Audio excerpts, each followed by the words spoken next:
Cedric, we are live, man. We're talking about chapters 9 and the epilogue from Outliers. We are done. We're back. We are pretty much done with this book. It was pretty quick, man. It was a real quick book. We finished it. Another book in the book. Yeah. No, it really was. Yeah, this is definitely like, kind of having the structure. We're banging these out in about a week and a half, just around. So, how fast do you normally read these books? Probably reading faster on average than I normally would. So, it just varies. Because I'm not as set as like. Yeah. Usually I'll probably. It just depends. Well, it's tough taking all the information in. 3 days. So. It's tough taking all the information in when you're reading it so quickly, And we've been kind of hammering these out like every 3 days out of the week.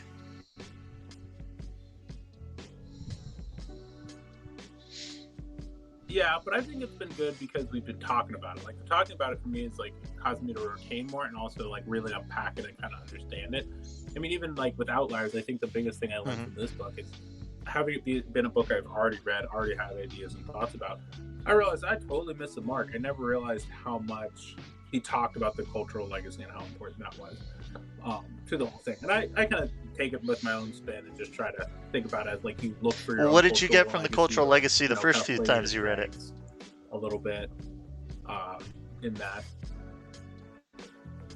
Oh, I just kind of didn't even really pay attention to it. I remember he had talked about, well, they were all good and all this stuff, but I think the first time I took it as, well, that enabled them to get more hours, earlier on. Is kind of, which I mean, it's not true, but like he does kind of really frame it as like it's your culture and where you come from. But I mean, really, it is again still like kind of you can make a stretch and say, hey, he's saying like, your parents put all these hours and so therefore you. But it's like obviously can't impact that. So it's like I don't know. It just seemed to be a much more bigger part of the book than like when I first read it.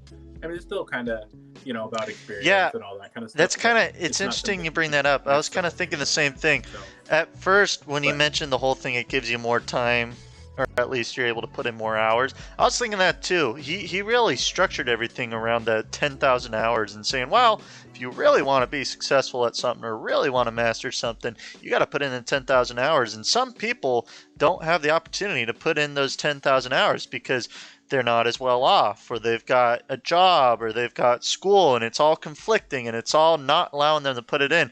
And the whole cultural relevance stuff, cultural legacy, it seems kind of unfair the way he was stating it, saying, well, if you came from a culture, if your ancestors were working in southern China and they worked 3,000 hours a year, that only took them 3 years to become a master. And that's hard work, and they're being creative, and they got to solve problems. So if something like that transfers down through your ancestry, you've got an unfair advantage over everyone. But it is pretty interesting to think that, well, maybe that's their advantage in that aspect. Yeah. What's your advantage?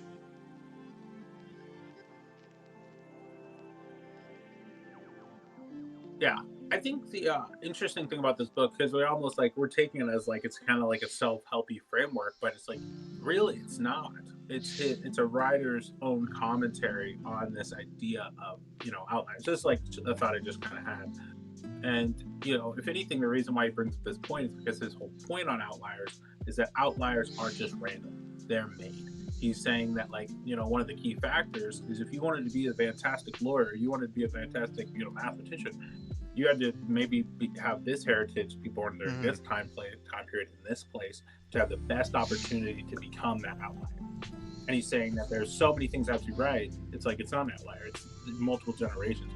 I feel like that's more bringing on to his piece of like supporting how outliers are. So outliers. Like outliers there's almost no such thing as an actual outlier, or or there are outliers, but once you actually look into it, it's not an outlier in the sense that they became successful in a different way than all these other people became successful. Yeah, that's a good way to think about it. I was asking myself throughout this whole thing, I was saying, well, he's given us a bunch of different reasons as to why people are successful. You got your 10,000 hours, you got your people with their innate abilities and their ability to see opportunity, their parentage, all that stuff. Well, are there any outliers in the sense of the people are successful who haven't followed this path? And from his studies, I guess the answer is no. I guess the only way you could be truly an outlier without actually, following this path is maybe you win a lottery or something. And you just have enough common sense to not waste it all at once. Yeah. Even then, I feel like I would still go with like the cultural heritage part. I think he's right in saying that you do have a certain amount, not necessarily saying from like a sheer like. I feel like if you were like say an orphan or some shit, and like you never knew that you were an orphan, and then you like got moved in with a rich family, you just think your ass was rich, whether you were not. Like even if your ass was Asian and was a black family, like you just think your ass was black. Like, what's his name's got a good joke like about that. Like, actual, like race. God, dude, I'm blanking on his name. Joe Rogan loves him. Kevin Hart loves him. He's a comedian. Dude, Dave Chappelle. Dave Chappelle's got a great joke about that. Have you heard on his last Netflix where he's like it's a pretty funny predicament. Love me some Dave Chappelle. Yeah. Dude, he's just hanging out. Dave Chappelle's a funny guy, man. I think the funniest thing he said, I think it was one of his Netflix ones. I think it was when he was in Austin. It's either when he was in Austin or LA, and he was saying that he got really high one time. He took a hit from some rapper's weed pen, and he thought he was used to it, but this guy was doing some like hardcore stuff, and he got on the show. And he was live, and he was just sucking. He was just bombing it, and everyone was booing him, and he was just trying to make it through. And then everyone started chanting, "Give us our money back!" And then he's like, "Well," it's like at that point, I snapped out of it, and I looked at them, and I said, "Hey, listen to me now. Y'all motherfuckers will never get your money back." And he's like, yeah. And then, but I was pretty nice. I felt pretty bad for him. So I went and I took all the proceeds and I bought a bunch of gum and gave it to the homeless people so that they at least had something to chew, but were also still hungry. Oh God, dude. He's a funny dude. Yeah.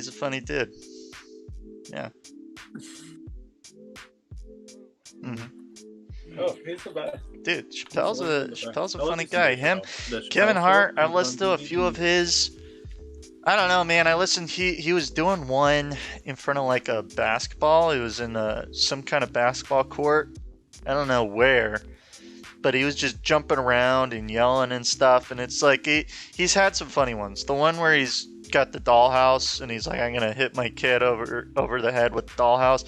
That was kind of a funny one. Should probably provide some kind of context so no one takes what I just said out of context, but well, maybe Chrissy T. I mean, I don't know, man. I think you're into that. I know, and that's why I rip on it. I have perfect opportunity. Say whatever I want. Chrissy T can't defend himself, man. We're chilling. Oh, so mean. Yeah. Well, anyway, we got a little off topic. What were we talking about? We were talking about just his whole, what he's talking about, the cultural legacy and how that impacts you. So is it more of a sense that, I mean, we've all got our own kind of legacies going on, and you just have to find out what that is so that you can be successful in your own right, use your own skills that you've grown yourself, and then also taken from the culture. Yeah, I mean, there's that. I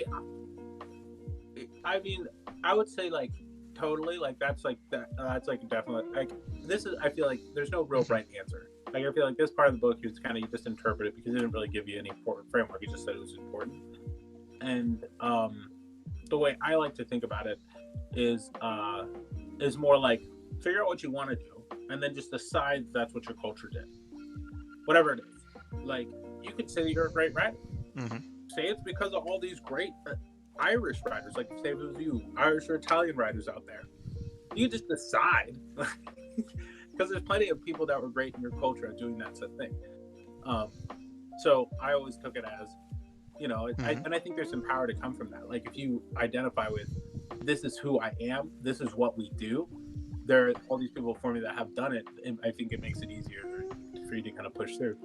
And like, and it kind of, I thought about this like yesterday. So I was shooting guns with a bunch of dudes out in the desert, and one of the guys, like, he had a couple ARs, and I was talking to him, and Good at guys. one point he's Mexican dude, and he was like, "Oh, you're Mexican," because all the guys are Mexican. Nice. Every single one of them, because like, yeah, no, they're great people. Like, we made carne asada, it was awesome.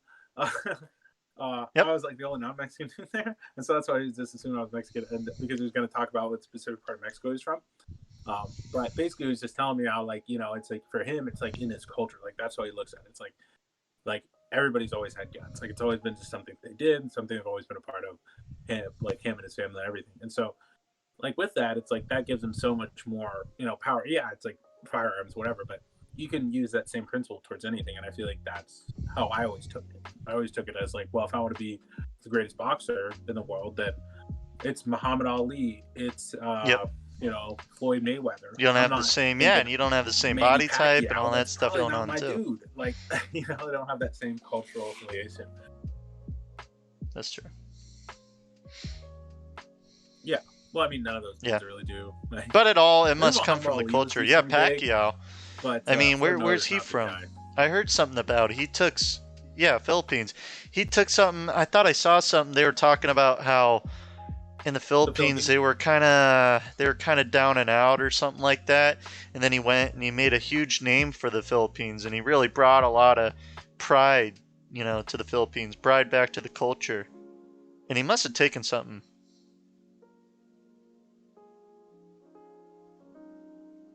Well, the way I like oh no, totally. Like, I mean, I'm like the 10,000 hours, and I feel like after Manny Pacquiao, I mean, there's probably been I don't know, but I'm guessing there was an upsurge of Filipino people, because it's just like, then now you identify it. It's like he did it, so you now know it's possible, and now you have that cultural identity with it. Oh, we talked about this. The I like to think about. Do you know who Thailand? What culture has the best pool players ever?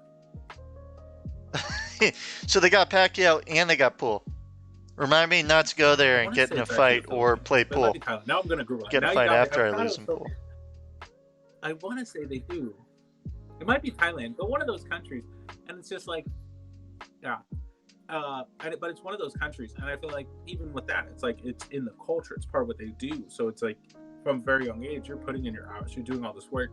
Not to say that, like, if you're black, you wouldn't be good at playing pool. That doesn't make any sense. But I feel like what he's saying is it just makes so much more sense. If you come from that era, because you were able to put in so many more hours, or you were able to put such a bigger emphasis on it, and some of the other things. I feel like that portion is all about how to unpack where an outlier comes from, and and from there we just take the traits of, hey, they're all successful because they're able to put in shit ton of hours and do way more work than everybody else. And yeah, there's a couple other reasons why it might have been a little easier. Because he said there's no outliers in the sense that there's no one who's a true master without putting in the time. It's like, and vice versa. So, I mean, basically, you just got to put in the time, and you become a outlier, and you're that successful in whatever field you put in the time. Yeah.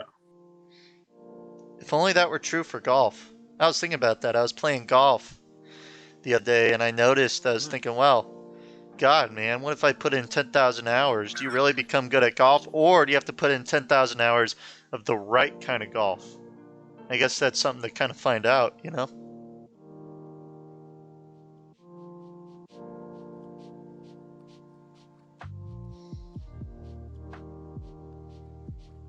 Yeah, no, I don't know. When I think about golf, I feel like it's just the number of variables. But if you were to compare how good like a Tiger Woods is versus how good you are versus like how good like someone does I mean, he's got the innate talent though, right? So that's definitely something that helps. And I believe his innate talent definitely catapulted him to a level to where he could hone his skills a lot more, and he had more time to put in more hours, become so good at golf. But I mean, that's the thing about golf, man. That's exactly right. There's so many variables. There's so much going on. Well, enablers. Well, his was his parentage too, because his parents enabled him. Like his parents, like, I can't remember what it was, but it was like an absurd amount. I mean, he was golfing when he was like 6. Like, he was always golfing. So I think I would say the 10,000 hour rule sticks here too. But I feel like the key To put caveat in the on it, which 10,000 doesn't hours? reference much, is it already kind of has to make sense for you to do that thing. I mean, what As a people kicker. talk about. Yeah, it's like, let's take you with kicking. It's like, think about how many actual fucking hours you put in kicking. Way more than anybody else. You know, back in high school. It's like you put in way more hours than anybody else did. And you put in way more hours even before that to get good, so you're better than everybody else. But with that, it's like, it also made sense because you were kind of tall. Like, if you would have been as tall, you would have been a less advantageous kicker. Actually, like, so that's not 100% true, because I knew a lot of kickers who were 5'2".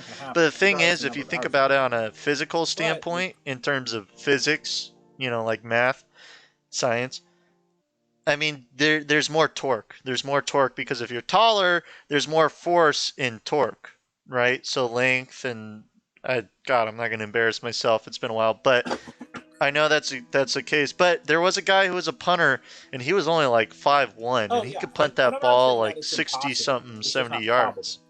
You know, so I guess it is a matter of the hours and how you use your body to get what you want. Yeah. Out of kicking.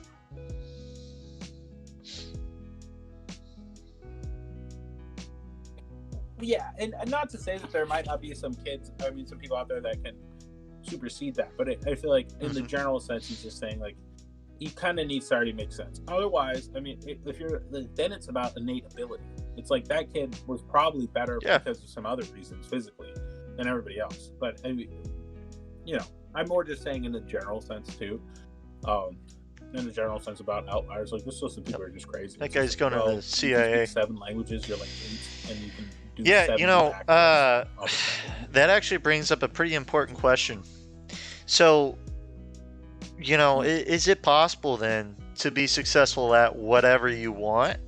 Or can you only really be successful based off of your innate abilities? Because if what he's saying about you have to be tall enough to play basketball, you have to be smart enough to be successful, you know, your IQ doesn't have to be too high, but high enough. You know, you have to have enough parentage or influence from outside factors that lead you to have understandings of certain things that make you successful. I mean, are you able to be successful in anything you put your mind to? Or, as you're saying, it has to make sense. It has to pretty much jive with your past experiences and jive with what you're already good at.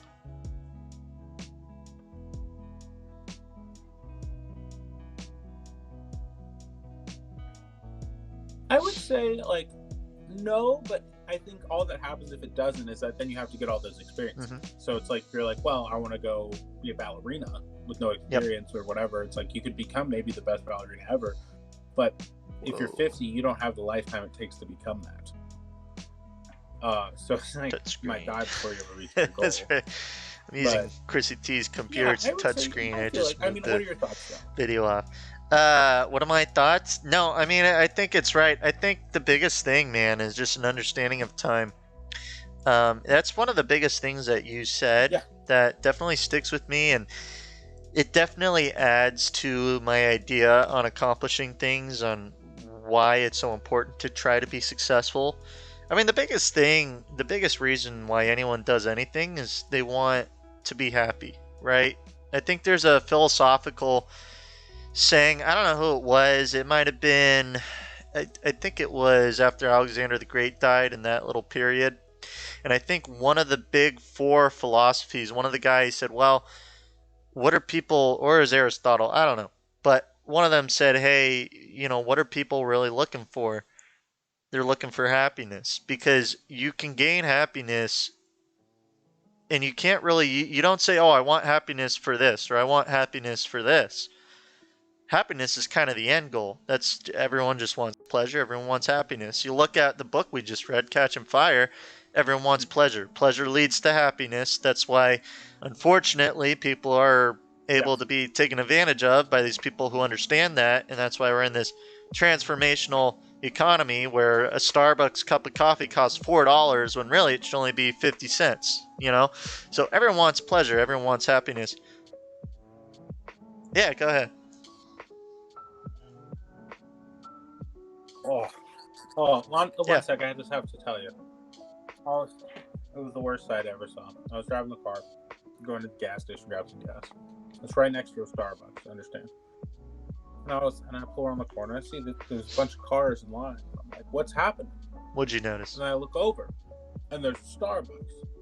And you know what I noticed about this Starbucks? Cedric, don't get mad at them, man. They're driving my stock price up. Like, they're driving my stock price up. They can do that.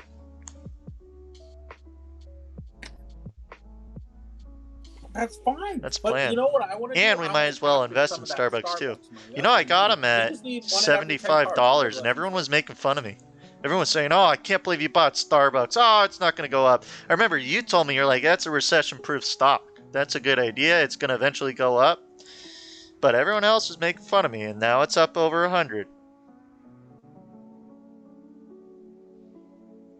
Well, they're also changing their model. Mm-hmm. Well, they are clothing stores. Adapt and survive. Like stores in the sense like the walk-in places, but they're switching more to like a coffee stand model. It's like that's their goal. So you just kind of pop in, grab your Starbucks, and like because they feel like less and less people are, because before Starbucks was like, hey, they had free Wi-Fi, like that's what you showed up there, like you met at Starbucks. But now everybody's like, why would I even meet at Starbucks? It's like the only time I ever went to Starbucks was for coffee. Back when I was drinking coffee. Jump on and do something really fast, but it's not nearly as big a deal. Yeah. And I think they want more delivery. Yeah, so they're just going to have more locations that are smaller. Is the goal. So, like, you would just drive up, grab your coffee. That would be really hard. You could, but you would have to have a lot. Like Grubhub and that stuff? A vendor network. Like, we did, like, local vendors. So, like, someone have, like, a 50-block radius. And they would just... Yeah, it'd just be, like, a little circle and... You'd actually have to have them to go make coffee. I don't know. Yeah. No, I mean, that makes sense. That's so back to the point. That's great. I was just thinking about that. We were talking about Starbucks. What were we talking about? I was talking about how everyone wants to be happy, right? Where was I going with that?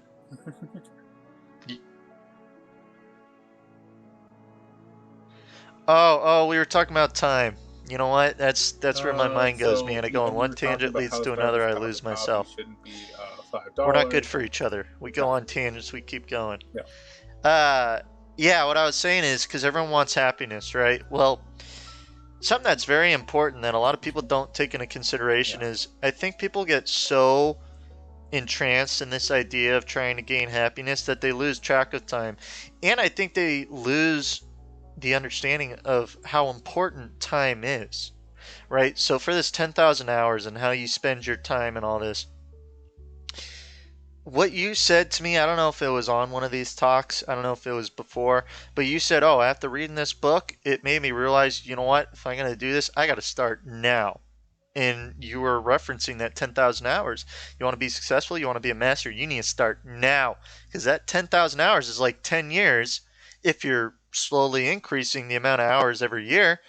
Hey, that's a long time. That's a long time out of your life. And another thing that's really big, so that is definitely a good thing to latch on to. You definitely want to start whatever you want to be successful at. Don't say, oh, I'll start tomorrow, I'll do it later. No, you can't do that, man. Not if you got to put in 10,000 hours. Once you put in 10,000 hours, then maybe you could say, oh, it's whatever. But another important thing, so from the book Zen and the Martial Arts, I was told to read this book by a friend I got. He said, hey, look at this, read this chapter, Do Not Disturb. He said, change my life, let me know what you think. I said, okay. So I read it, and what that book's about is about this guy who studied under many different martial artists. He studied under Bruce Lee back when he was alive, and then a bunch of other guys. And in this chapter, Do Not Disturb, it started with him talking to Bruce Lee and another master he had, and they were all in his backyard after a lesson. And I believe it was Bruce Lee. No, it was the other master, and they were talking about time. They were talking about wasting time and spending time. And they're like, oh, well, what's the difference between spending your time and wasting it? And the guy said, well, I look at it like this. He said, when you're wasting time, it's not productive. You're not getting anything out of it. And most importantly, you don't get anything back.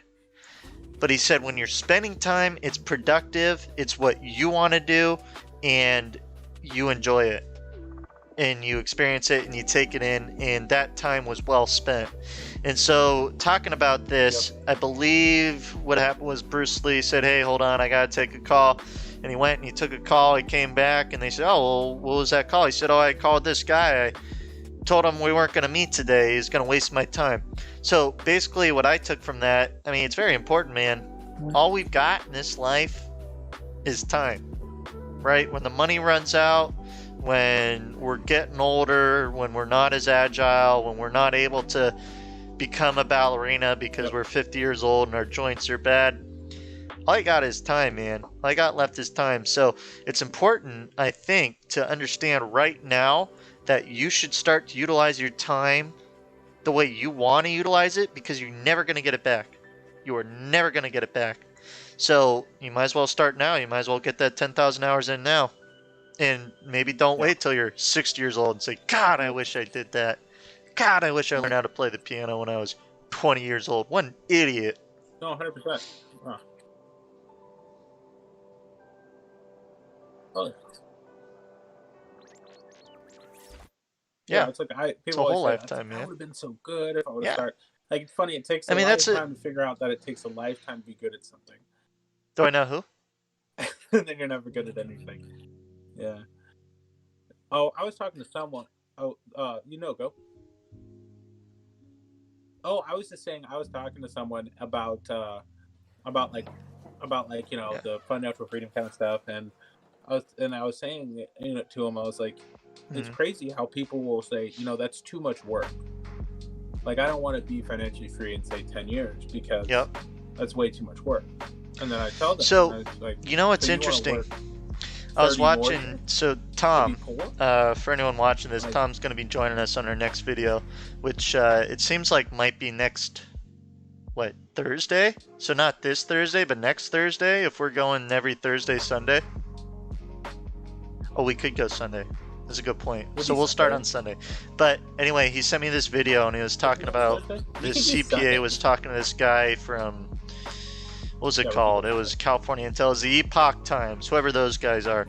And they were just talking about how many tech companies are leaving California and why people are leaving California, et cetera, et cetera. And I watched another one, and the main guy, the interviewer, was interviewing this, I believe he was an attorney down in LA in Riverside County. And he was saying, he's like, "Hey, so we found out that ever since COVID started, billions of dollars have gone to people in prison systems." Did you hear about that?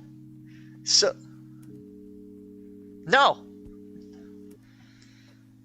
Hey, so tell me what's going on. Tell me now. Tell me now, so anyone listening to this knows what happened and how all these billions of dollars went to criminals in the prisons.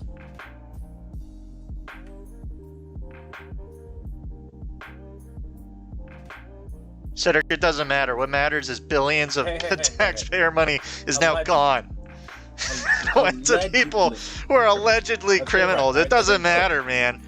That's my money is gone now. So anyway, what happened? Tell me what happened. Gone.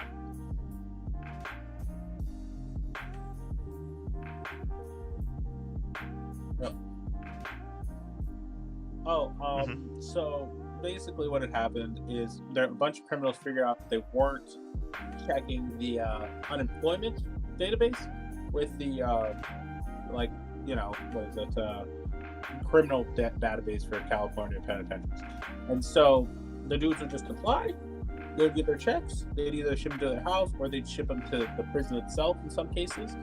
They would just be super rich in prison. Because some people don't know this, but if you got someone in prison and you send them like $20 a week, that's $1,000 a year. It's more than supporting, yes, a kidnapper, but you are supporting a crip in prison. Okay, so $20 a week, dude, big payment. So imagine $600. Your family could keep half of that money. You got $300. You can have like maybe 10 coffees because they're all $10 at Starbucks. But you're getting coffee. You got that much money. Dude, but where I was going with that is so basically all this money that we're given. That's the most ridiculous thing about taxes, man. You give them the taxes, the state, federal taxes. What do you get out of it? Because the argument for taxes is, oh, well, the government is giving us this, they're giving us that. And it's hard to argue with some of it. It's like, well, what about the military? What about, social services? What do you know about this and that? And I've got different thoughts about not so much the military, but I don't know what exactly goes on there, but about some of the services they provide us, because working with Pacific Gas and Electric, working with some of these organizations, it's not very efficient in a lot of cases. A lot of the stuff that needs to get done, not very efficient. So I'm seeing where this money is going, how it's helping me. Oh, it's not. Yeah, no. So then hearing that billions of dollars that some came from me is supposed to be coming back to my pocket is now gone because it went to people in prisons who applied because there was no method of, what was it, like there was no verification methods. Yeah, there's no cross-referencing verification method. So now my money's gone. And so the crazy thing is just checking people are okay. I don't think people are okay with that. But the big issue is people hear that and they're just like, oh, well, are you surprised? Well, okay. So that's all you're going to say? You're just going to say, oh, you knew that was going to happen and you're okay with that? You're not going to do anything about it? Well, what am I going to do? Write a letter to this congressman? Do this, do that? I don't know, man. I don't know. I've got some thoughts on some things you can do, but I mean, what are your thoughts, man? You're outside of California. You don't have to, I mean, right now you're in California. Welcome to the jungle.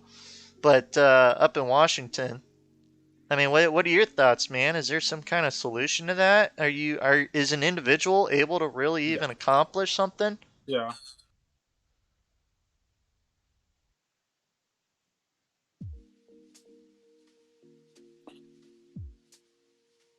Oh, I would say yeah. I mean, it's just different rules to play in. It's not the easiest playground. I mean, it's just very hard. It basically, it behooves you to stay here. Like, it definitely isn't the best spot to start out with. If you have a lot of money, then it makes sense. I mean, it just add a zero to everything you do, and then subtract 10% from any profits, and then boom, you're now doing business in California.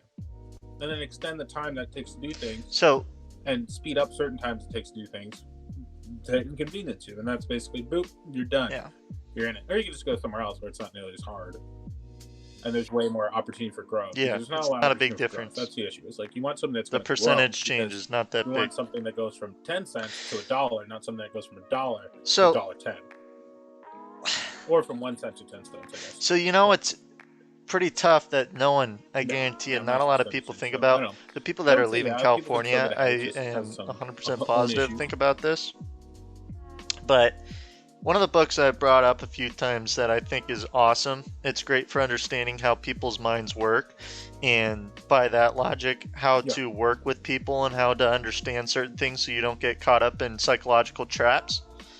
Thinking Fast and Slow by Daniel Kahneman, right? The guy won Nobel Prize for Economics 2003, and he's talking about loss aversion, right? So loss aversion, what we discussed before, people don't like losing things. When you have more of an opportunity to lose things, you take risks, etc., etc. Well, the shitty thing about taxes, especially state taxes, is they take it out of your paycheck before you get your paycheck. And then in terms of the federal, you can, W-2 form, and you can say you're exempt, and so you got to keep that money, which I would recommend, because then you can invest it and make some more money, but you still have to give it away down the road. So again, what people aren't realizing is that, first of all, you're already losing a percentage of everything you worked for before you even get your paycheck. But it doesn't bother people because they don't see the loss. They understand, they may know that it's gone, but you don't see it actually happening. What would really piss people off is if you gave them the check and then the next day said, hey, so I'm going to take this percentage out. Then people start to see an actual loss of things. And that's where it gets you. So that's dirty trick number one, and that's what people don't think about. And then two, those federal taxes, man. Oh, yeah. I mean, if you're in that top bracket, you're at 13.8%. I think the bill that was created by some guy in San Diego, some congressman in San Diego, to raise it to 16%. I think that's sitting on the governor's desk. I think all he needs to do is sign it. I could be wrong, it could be misinformation, but I believe that's the case. And if that's the case, if it does raise another 13%, once you get to the end, payday for taxes, then you're losing another 16%. Then you got to understand that there's a premium on pretty much fucking everything, just because you're in California and taxes are so high anyway for importing. Yeah. So Yeah. what is it, like Safeway, Costco, all these companies, they have to pay taxes just to import the goods. Is that the case? Stop me if that doesn't sound right.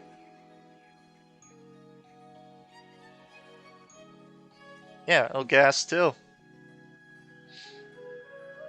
I don't know all that. I mean, there probably are higher fees associated with it, just like gas more expensive, everything more expensive. More tolls. You gotta go. I mean, I don't know exactly how that works. Well, you go get Heather, man. I mean, this was good. I know you had limited time today, so if you want, you can call it, and then I'll just finalize all the summary of the book and all that stuff, and then on Sunday we'll talk about the next book, and we'll discuss some other stuff on how we want to move forward with all this. Sound good? Yep. Right on, dude. All right, Cedric, thanks for joining, man. I'll finish this up. We'll talk to you later. Alrighty, bye. Yeah. All right, so now it's just you and me. Okay, We're going to have a good time. We're just going to summarize Chapter 9. We didn't actually get into Chapter 9. We're also going to talk about the epilogue. I kind of wish Cedric was here to talk about some of that stuff. He brought up something in the epilogue that I hadn't really thought of. We'll try our best. So anyway, we got Chapter 9, Marita's Bargain. So in this chapter, they're talking about the KIPP school in New York, in the Bronx. So it's in a less affluent area. I believe they said that a lot of the students were coming from single-family homes. You know, they don't have as many opportunities. So going off of what this guy was saying in the beginning, you know, if you come from a wealthier family, a middle-class family, you're going to be more likely to be successful because you're given more opportunities, because your parents are teaching you to stand up for yourself. They're teaching you how to stay on top of your work, how to be successful in those own ways. You come from a less affluent family, it's going to be tougher. So what was important, what was pretty incredible about this KIPP school was that they took kids from these families, and I believe they said that their math scores and some other subjects, I believe, from the school were as high, if not higher, than some of the wealthier schools. Now, how the hell do you do that? How do you take, if success comes from families who are wealthy and teach you how to be good, if the only way to be successful is you have to be born into it, how can you make someone successful who wasn't given those opportunities?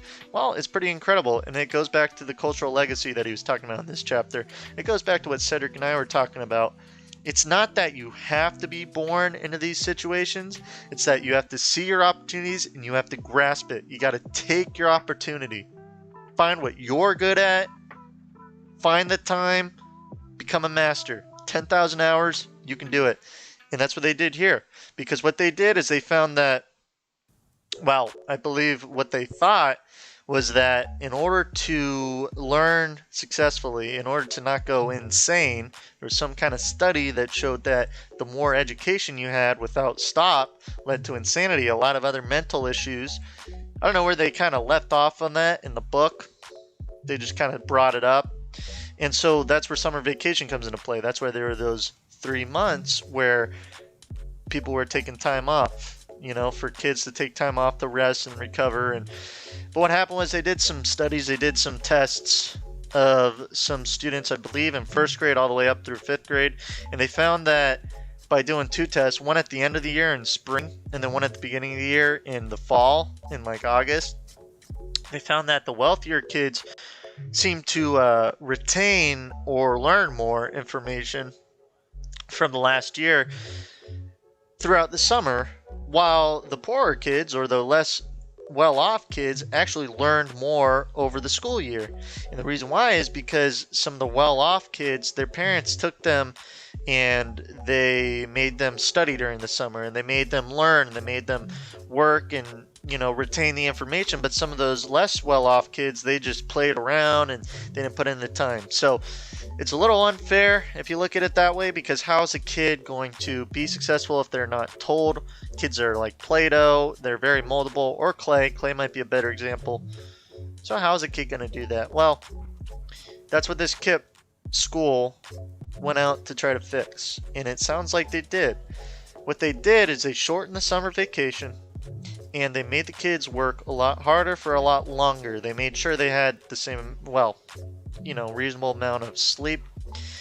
And the reason why this chapter is called Marita's Bargain is because they talked about a girl named Marita, and when she first tried to sign up for this school, she looked at what the school was doing. She thought she was signing up for a prison sentence. She's like, oh God, this sounds awful. I'm not going to have enough time.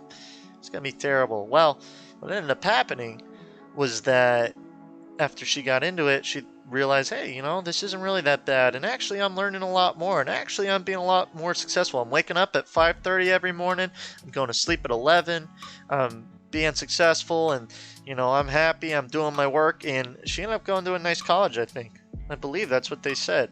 And a lot of people looking out from the outside, you know, she tried to tell her friends, hey, come join the school. They said, no, that sounds terrible. And that goes back to what Cedric and I were talking about. People who look at, say, a plan, oh, I'm going to be rich in 10 years. They say, oh, that sounds awful. There's too much work that needs to go into it. And then Cedric's response, as you guys might remember, was, oh, so you're just going to be less well off for 30 years and maybe you become successful in those 30 years? That's like 3 times the amount of time. You just got to put in some hard work now and you'll get there. So that's what this KIPP school did. And I think they branched out to like 53 other schools across the U.S. So that was pretty incredible.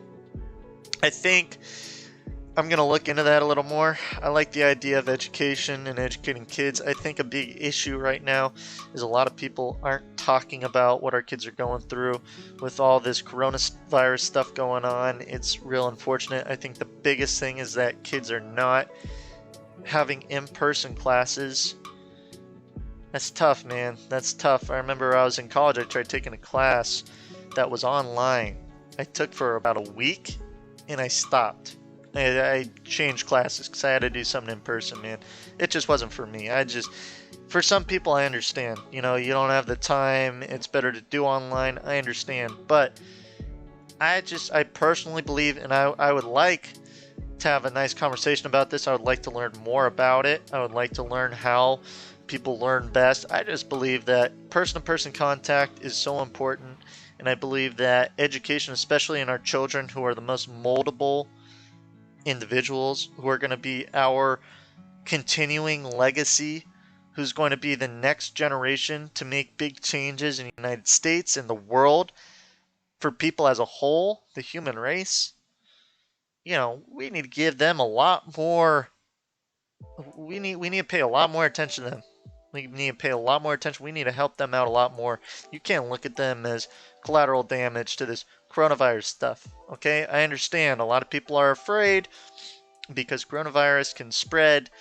It's, you know, with the numbers of its spread rate, I understand that. But look, if kids aren't the ones getting it, and you know what, if we can find a way for them to be, you know, healthy and not spread the virus, there's got to be a way. There's got to be a way where you can protect teachers, you can protect people, because it is so important that those kids get those experiences. Oh, I'm going to really go into it. But that's my thoughts, man.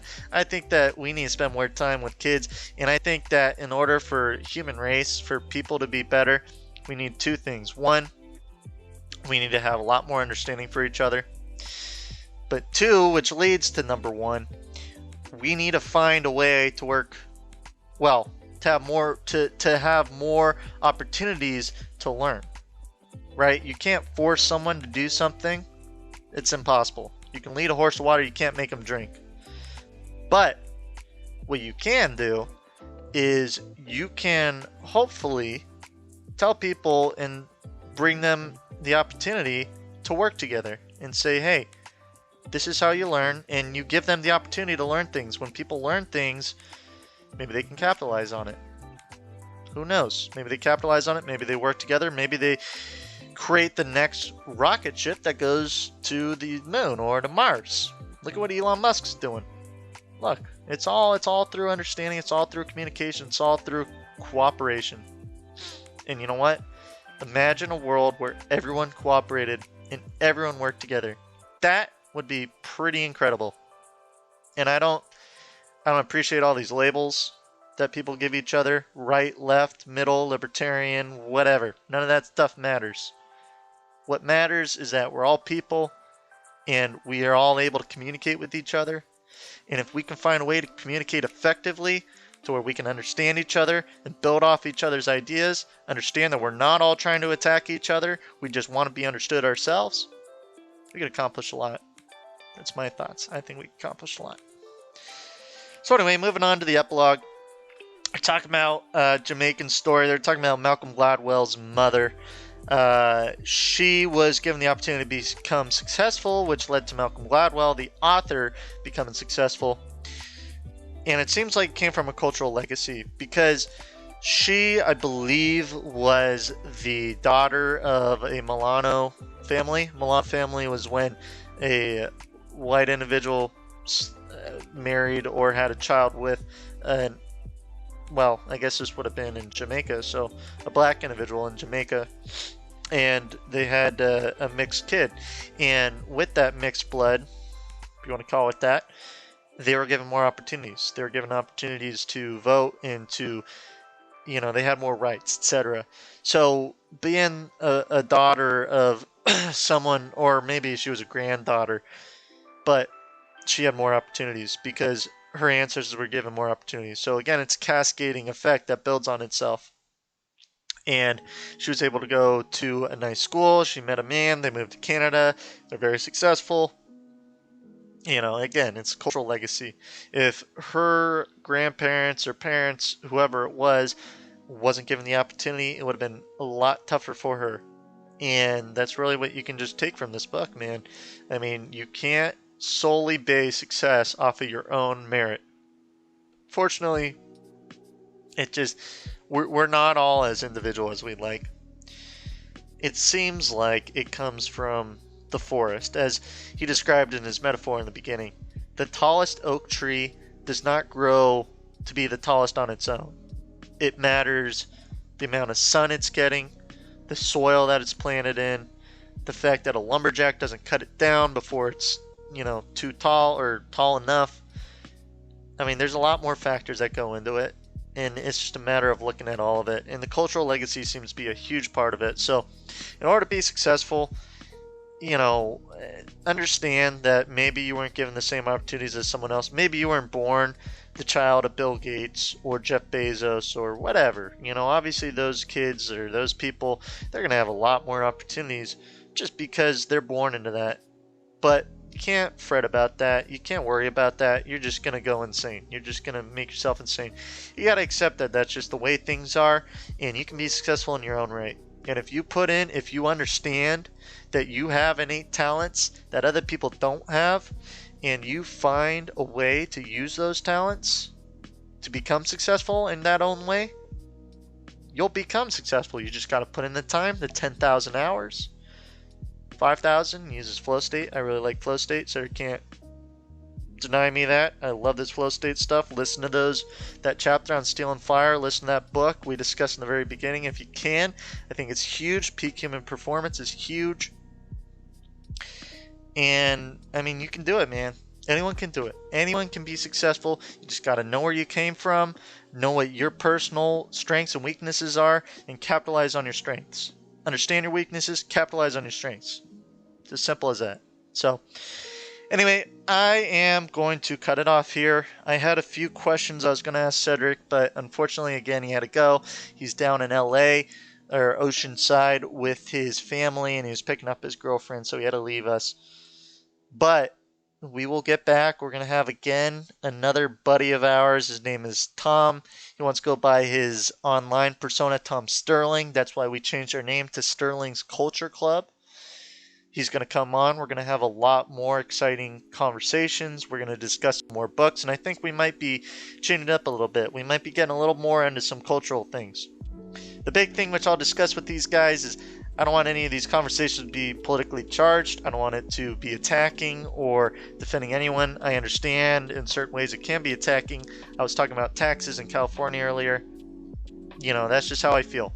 I don't like when people take things from me, and if I see that billions of dollars went somewhere that can't be taken and it can't be taken back and it shouldn't have gone there, you know what? Loss aversion is inherent to all people. Blame me for being a human being. Can't blame anyone for being a human being. It's all part of that acceptance and understanding we were talking about earlier. But anyway, Tom will come on, and hopefully we have a nice podcast that develops for you guys, and hopefully it turns into something that, you know, leads to some people having a better understanding of the world, better understanding of success of themselves, and how to be happy. That'd be the goal, man. That'd be the goal. So